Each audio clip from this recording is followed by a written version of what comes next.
Hello नमस्कार साथियों, आप सभी का स्वागत। आज के इस वीडियो लेक्चर में हम बात करेंगे इसके बारे में, basic mathematics use in physics, या आप कह सकते हो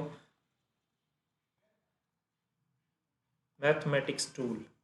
क्या? मैथमेटिक्स टूल के बारे में, यानी मैथ के उस टूल के बारे में बात करेंगे जो अपने बेसिकली क्या होता है जी, यूज होता है। ठीक है ना? यानी मैथ तो अपने को फिजिक्स पढ़ते हो तो मैथ तो जाननी पड़ेगी। अगर आप बायोलॉजी के स्टूडेंट हैं तो आपको थोड़ी दिक्कत होती हो, है ना। अब मैं बात सिर्फ कर रहा हूँ फर्स्ट ग्रेड और सेकंड ग्रेड की। सेकंड ग्रेड में बायो के स्टूडेंट है तो आपको दिक्कत होगी। फर्स्ट ग्रेड है तो फिजिक्स के ही हैं आप, तभी आप यहाँ फिजिक्स पढ़ रहे हैं। और सेकंड ग्रेड में अगर आप जो जो फॉर्मूले मैं बता रहा हूँ आप उतने फॉर्मूले थोड़े देख लेंगे ना, तो आपकी जो फिजिक्स है वो ईजी हो जाएगी, बहुत ज़्यादा आसान हो जाएगी। आपके जो है पहले से अच्छे नंबर आने शुरू हो जाएंगे। तो बात करते हैं आज के इस वीडियो लेक्चर में। सबसे पहले बात करें क्वाड्रेटिक इक्वेशन की, तो क्वाड्रेटिक इक्वेशन में से आपको बस एक ही मेन फॉर्मूला यूज करना है, और वो है आपके ये श्रीधराचार्य फॉर्मूला जो होता है, यानी roots of A X square plus B X plus C is equals to, इस आपके अगर कोई equation A X square plus B X plus C की फॉर्म में दी है तो उसके अगर जीरोज़ की फाइंड करना हो तो आप इसी फॉर्मूले से करेंगे जो आपको दे रखा है, x is equals to minus B plus minus root B square minus 4ac upon 2a। ठीक है ना।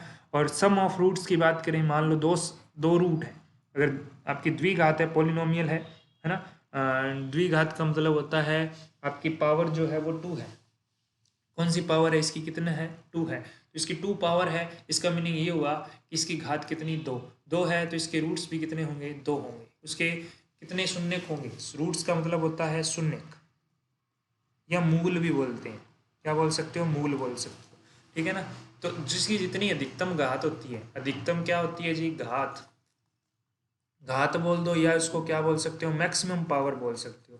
क्या बोल सकते हो जी, मैक्स पावर। मैक्सिमम पावर जो होती है उतने ही उसके मूल होते हैं। जैसे अगर एक घात की है तो उसका आंसर 1 आएगा, द्विघात की है तो आंसर 2 आएगा, त्रिघात है तो 3 आएगा, चतुर्घात है तो 4 मूल होंगी। और उनका गुणनफल जो होता है वो ये होता है, ये होता है। अपने बचपन में क्या पढ़ा, alpha plus beta minus B upon A, और एक पढ़ा alpha beta equal C upon A. इसने अल्फा और बीटा की जगह x1 x2 ले रखा है। ठीक है, कोई प्रॉब्लम नहीं होनी चाहिए। आगे बात करते हैं हम। नेक्स्ट है बाइनोमियल थ्योरम। बाइनोमियल थ्योरम जो है इसका सिर्फ आप ये सिंपल फॉर्म याद रखो, ये वाली जो लास्ट में लिख रखी है ना, ये वाली फॉर्म याद रखो, एक तो ये और एक ये। बाकी ये चीज़ याद करने की जरूरत नहीं है आपको, क्योंकि अपने यूज सिर्फ इसी कंडीशन पे करते हैं कि बहुत ज़्यादा छोटा वैल्यू हो, उसकी कंडीशन में याद करते हैं। तो 1 प्लस एक्स की पावर n जो है अप्रोक्सीमेट क्या होता है, 1 प्लस एन एक्स होता है, यानी ये पावर जो है वो इसके आगे लग जाती है। ये चीज़ आपको अच्छे से याद करनी है। अगर वो 1 प्लस एक्स की पावर n है तब तो क्या हो जाएगा, 1 प्लस एन एक्स हो जाएगा। अगर वो आपको कहे कि ये 1 प्लस सॉरी 1 माइनस 1 माइनस है, 1 क्या है, 1 माइनस एक्स की पावर n है, तब आप क्या लिख दोगे, 1 माइनस एन एक्स, इसको आप लिख दोगे। कोई प्रॉब्लम वाली बात है ही नहीं। ठीक है, इजी सा है। आगे देखो, ये फॉर्मूले आप अपनी नोटबुक में एक जगह साथ में लिख सकते हैं। आपको बारी बारी लिखने की जरूरत, कहीं से देखने की जरूरत नहीं है, अलग अलग एक ही जगह आपको सारे फॉर्मूले मिल रहे हैं। अब देखो, लॉगरेथियम, लॉग के कुछ फॉर्मूले हैं, जैसे लॉग m इंटू एन क्या होता है, लॉग m प्लस एन, या इसको आप ये लिख सकते हो। ठीक है। अब आगे है लॉग m की पावर n है तो n log m लिख सकते हो, और log 2 की वैल्यू कितनी होती है, 0.3010, और log इसको log 2 को आप ln2 भी लिख सकते हैं। सॉरी, log ln2 का मतलब होता है log किस बेस पे, ई बेस पे, ई बेस पे 2। ठीक, 0.693।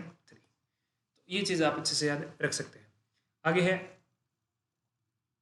log m की पावर n, log m की पावर n, तो ये m माइनस n लिख सकते हो। log एल एन एम जो है ये किसके बराबर होता है, log ई एम, यानी कि इसके अंदर बेस जो है ना, बेस जो है वो क्या है, एल एन है, इसका मतलब है log किसके बेस में है, ई के बेस में। मैंने यहाँ कहा ना कि log 10 बेस 2 है तब तो ये वैल्यू आएगी, log ई बेस है तब ये वैल्यू आएगी, है ना।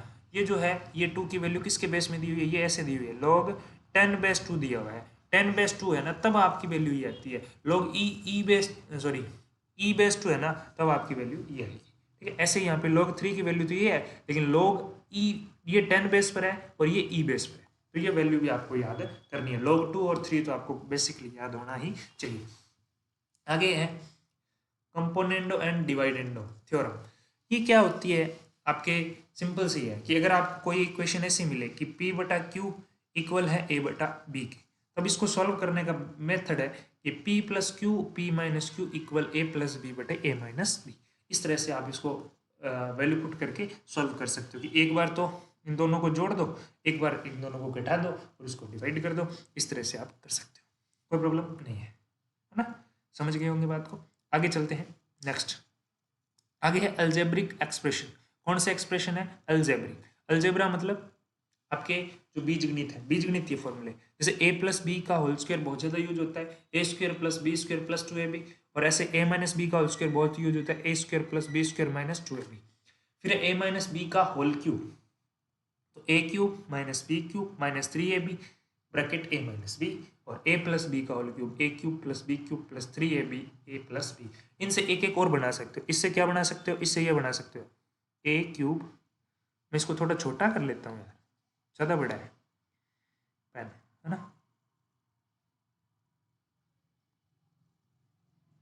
देखो इसको मैं क्या लिख सकता हूँ, a cube minus B cube minus 3ab, sorry 3a square B और माइनस 3ab स्क्वेयर, ये भी इसको मैं लिख सकता हूँ। इस तरह से भी आप इसको लिख सकते हैं। ऐसे इसको भी लिख सकते हैं आप, क्या लिख सकते हैं इसको, इसको लिख सकते हैं a cube plus B cube plus 3a square B plus 3ab square, एक बार a स्क्वायर एक बार b स्क्वायर, ऐसे लिख सकते हैं। इसमें a प्लस बी का होल क्यूब है तो a plus B, A square plus B square minus A B भी आप इसको लिख सकते हैं।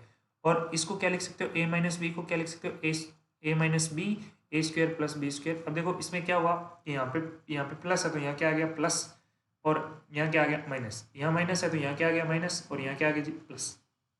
थोड़ा सा सिंपल को जरूर ध्यान रखना है, माइनस प्लस का ध्यान रखना है, बाकी तो आपको याद हो ही जाता है। ए प्लस बी ए माइनस बी ये आप बचपन से पढ़ते हुए आ रहे हो, इसमें कोई प्रॉब्लम नहीं है। ओके देन नेक्स्ट देखो एपी। एपी के अंदर आपको जो ज़्यादा प्रॉब्लम आने वाली नहीं है, क्योंकि आप एपी अच्छे से जानते हो कि अगर आपके A plus D A plus 2d A plus 3d इस तरह से आपकी कोई इक्वेशन दे रखी है, तो यहाँ पे एंड डी जो होता है वो कॉमन डिफरेंस होता है, आपको पता है। जैसे मैंने कहा 2 4 6 8 इस तरह से कोई सीरीज चल रही है, तो इसमें ए कितना है, ए फॉर पहला पद, ए कितना है आपके पास में, ए आपके पास में है 2, और डी कितना है आपके पास में 4 माइनस 2 कितना है 2 है, ठीक है। तो इसमें कोई दोहराई वाली बात है नहीं, इजी सा है, कोई दिक्कत वाली बात नहीं है। तो इसमें अगर आप एन सभी टर्म्स जितनी टर्म्स दे रखी है, पदों की संख्या दे दी, एन का मान दे दिया ना आपको, एन की वैल्यू गिवन है, एन की वैल्यू क्या है गिवन है, तो आप क्या निकाल सकते हो, एस एन निकाल सकते हो। एस एन का मतलब एन पदों का योगफल निकाल सकते हो, एन पदों का क्या निकाल सकते हो, योगफल निकाल सकते हो। कैसे निकाल सकते हो, इसी फॉर्मूले से निकाल सकते हो। फॉर्मूला है एस एन बराबर N by two A plus N minus 1 into D, ठीक है।